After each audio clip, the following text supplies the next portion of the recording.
د پاکستان د بهرنیو چارو وزارت خپل اعلامیه کې ویلي چې د ایران د لاسه د پاکستان د فضایي حدودو سرغړونه کې 2 ماشومان وژل شوي او 3 جنکې جوبل شوي دي.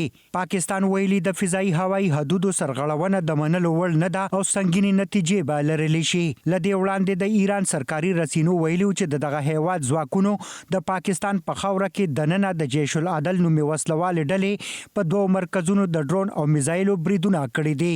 د نړیوال چارو ماهرین د پاکستان بلوچستان په پنجګور سیمه کې د ایران بریدونه اندېښمن بولي. په دغه کانټیکس کې خاص کر زمونږ پاکستان خپل پالیسی زمونږ خپل تھینکینګ خپل ریلیشنشپ ریکنسیډر کول په دې کانټیکس کې ډیر زیات امپورټنت دی. وجه دغه ده چې دومره ټرابلز د خپل نیبر سره مونږ په دې ریجن کې نشو افورد کولای. 13 میاشت د ایران په سیستان بلوچستان کې په یو ترهګر برید کې یو لس ایرانی امنیتي عسكر وژل شوی چې د ایران په قول برید کوونکي له پاکستانه ایران ته ورننوتی وو.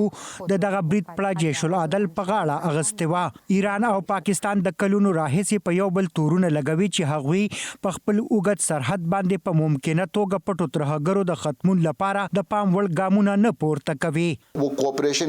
د پاکستان او ایران ترمنځ په شریکه پوله د امنیت په اړه د یو بل سره سکیورټي همکاري شته او دا اوس چې کومه پیښه شوې ده نو ماته د ښکاری چې په دې اړه د دوانو هیوادونو د امنیتي ځواکونو د یو بل سره انټيليجنس شیرینګ هم شوی دی.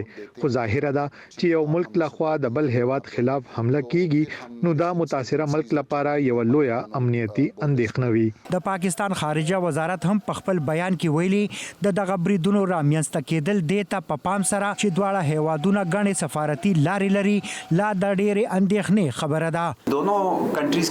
دواړو هیوادونو ته د پولي پورې راپورې چې کومې جدای غوښتونکو وسلوالې ډلې دي څنګه چې ځنی خلک د شتون په اړه دعوی کوي نو باید چې ایران او پاکستان دغه د منځ وړلو لپاره همکاري وکړي او دا خبره د پاکستان د خارجه وزارت په بیان کې هم په نظر راځي. دا بریدونه په داسې حال کې شوي دي چې د ایران د بهرنیو چارو وزیر امیر عبدالحیان د پاکستان د نگران وزیر اعظم انوار الحق کاکړ سره په سویټزرلند کې لیدل کتل کړي دي. ارشد حسین، وایس اف امریکا، ډیوا، اسلام آباد.